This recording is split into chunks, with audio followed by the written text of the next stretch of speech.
Приветствуем наших подписчиков и гостей канала Эзотерика для тебя, друзья. Мы вас всех приветствуем в изобилии и достатке. Сегодня в этом видео мы с вами уделим внимание рождественскому сочельнику. Поговорим о том, что можно и чего категорически нельзя делать 6 января, чтобы не привлечь беды, неприятности и проблемы в свою жизнь. Давайте вместе с вами более детально будем разбираться далее в этом видео. 6 января все мы с вами, православные христиане, отмечаем рождественский сочельник.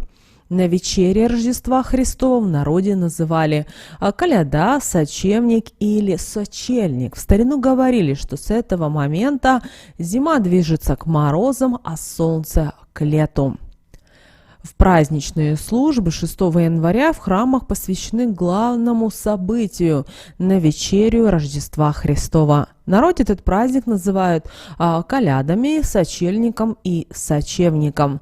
И происхождение последнего названия связано с одним из главных блюд, которое у наших предков непременно стояло на столе – сочево.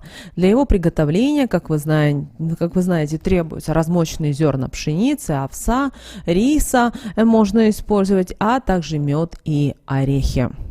Канун Рождества Христова, который отмечается 7 января, называют сочельник. Большое значение в рождественский сочельник придавалось ужину. Обычно избы чисто убирали, а стол покрывали сеном или соломой и застилали обязательно белой чистой скатертью, сотканной из натурального материала. Солома и сено напоминали о яслях, где лежал новорожденный Иисус. По традиции соблюдали пост и не ели до появления на небе первой звездочки. Вернувшись из церкви, у образов обязательно зажигали лампаду, перед ними ставили восковые свечи, читали молитву, а потом усаживались за стол, в торжественном и строгом молчании ужинали. Обязательным блюдом на столе были блины, которым придавали особый смысл. Первый испеченный блин давали съесть корове или овце. Овца и овечья руна считались символом счастья, благополучия и плодородия. В христианстве овцы выступают как символ Спасителя. Нередко рядом с Иисусом изображают овцу или ягненка. Народный вариант рождественских событий, разыгрываемых в период святок, обязательно включали эпизод поклонения пастухов с овечками, появившемуся на свет младенцу. Канун Рождества открывал и время святочных гаданий. Крестьяне гадали об урожае, погоде, а также пытались узнать, что их ждет в следующем году. Девушки, молодые и незамужние женщины ворожили на суженого и на замужество. В канун Рождества желательно было встать пораньше, умыться и прочитать молитву. Неплохо было бы сходить и в церковь, помолиться за здоровье родных и близких, исповедаться и причаститься. Если вы с кем-то поссорились накануне праздника, то постарайтесь все-таки помириться. А вот как гласит библейское предание, больше 2000 лет назад в рождественский сочельник на небе появилась Вифлеемская звезда, которая и возвестила мир о появлении младенца Спасителя. Слово «сочельник» связано с традиционным для этого праздника постным блюдом сочево или кутья. В последний и самый строгий день Филиппова или рождественского поста на Руси ели постную кашу из риса или пшена. В нее разрешалось добавлять изюм, мед, орехи, кусочки овощей или ломтики фруктов. Отмечать на вечере Рождества рекомендовано было по особым традициям, но по сей день на праздничном столе неизменно должно присутствовать сочево. Согласно еще одной версии, название сочельника происходит от слова «сочень». Так называли постную тонкую лепешку из пресного теста или картофеля. Иногда сверху на нее клали картофель, творог или ягоды. Оба блюда, и сочень, и сочево, подают на стол именно в сочельник. 6 января православная церковь совершает особое богослужение в честь навечерия Рождества. И эта служба состоит из великих. На Руси они еще назывались царскими, что связано с их особой торжественностью. часов, во время которых читают Евангелие и Великое вечернее. Часами называют 4 последовательных богослужения с чтением псалмов и молитв. Навечерие Рождества также называется рождественским сочельником и предверяет великий праздник Рождества Христова. Что же можно делать было 6 января? Сочельник – это время для ужина всей семьей, желательно в родительском доме. В прежние времена вечером накрывали столы и всей семьей выходили во двор глядеть на звезды, высматривая путеводную. По народным приметам, рождественской ночи определяли будущий урожай и гадали о благополучии в хозяйстве. На стол накрывали белую скатерть, клали сено как символ яслей, в которых родился Иисус. Подавали сочево, а из напитка компот из яблок или сухофруктов, узвар и еще 12 постных блюд. Это могла быть рыба, это овощные супы, киселя, пряники. Считалось, что нужно попробовать их все. Если этого не сделать, на весь год можно голодным остаться. Обязательно угощали странников, нищих и одиноких. На Руси в сочельник начинались святки, которые длились ровно 12 дней до крещенского сочельника, то бишь до 18 января. Молодежь после ужина отправлялись каледовать, наряжались в маски и костюмы. Те, кто не наряжался, ходили в праздничной одежде, пели традиционные песни, в которых славили, величали хозяев дома, желали им достатка, благополучия и любви. Обязательно славили и Иисуса Христа. Кстати, выгонять из дома колядующих нельзя, их обязательно стоило угостить. Если нарушить данную традицию, то можно навлечь проблемы с финансами и со здоровьем. Колядующие обходили все дома в селе, так как считалось, что колядование обеспечивало хозяевам урожайный год, успехи во всех делах, благополучие. Также верили, что колядующие, обходя село, прогоняли из него нечистую силу и защищали тем самым от болезней. Конечно же, в этот период были популярны и гадания у наших предков. С помощью нехитрых народных примет девушки пытались узнать, когда они выйдут замуж и кто им уготован супругой. Что же обязательно делали до Рождества в сочельник 6 января? В этот день и вообще в это время принято просить прощения у людей, которых вы могли сознательно или несознательно обидеть в период рождественского поста. Также стоило надевать одежду светлых тонов и стараться в светлое украсить помещение, потому что мы с вами, друзья, готовимся к светлому великому празднику, и все-таки это необходимо соблюдать во всем. Под скатерть на праздничный стол, который накрывают уже вечером после церкви и появления первой звезды, кладут солому. Она символизирует достаток в будущем году. Раньше на соломе гадали. Каждый тянул по одной соломинке, и чем длиннее соломинка будет, тем счастливее и благополучнее будет жизнь у человека в новом году. Также стоило заниматься благотворительностью и добрыми делами. Но это для каждого православного человека должно быть во главе из углов жизни. Но в большие светлые праздники есть время и возможность, чтобы вспомнить об этом.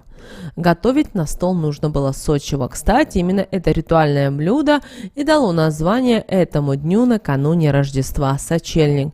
Сочево готовится из крупы с добавлением орехов, меда и сухофруктов. Напоминаем вам, что это постное блюдо. Вот такие, друзья, основные правила, что делали в сочельник. И, кстати, на стол обязательно должны быть именно 12 блюд. И это правило, обращаем ваше внимание, касается сочельника, а не Рождества, включая сочево.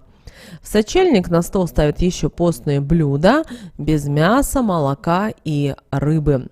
В вечернюю трапезу 6 января на стол ставят главное блюдо – кутью.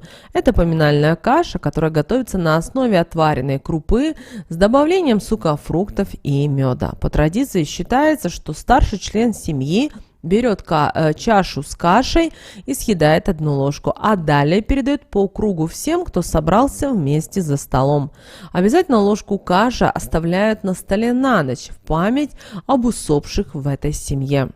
Обратите внимание, что эта трапеза еще не праздничная, а переходная.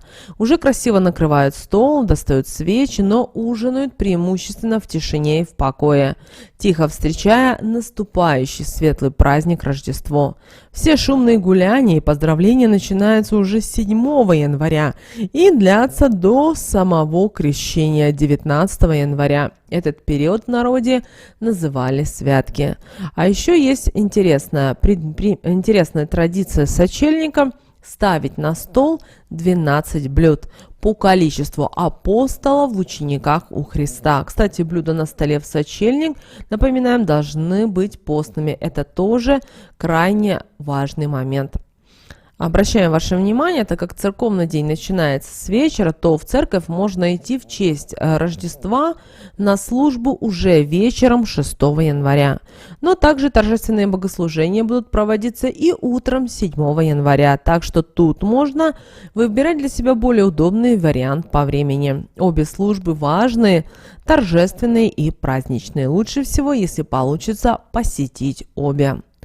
Давайте еще поделимся с вами еще очень важными традициями, суевериями, которые наши предки старались сохранять и передавать из поколения в поколение. Обратите внимание на то, какой гость первым перешагнет порог дома утром 7 января.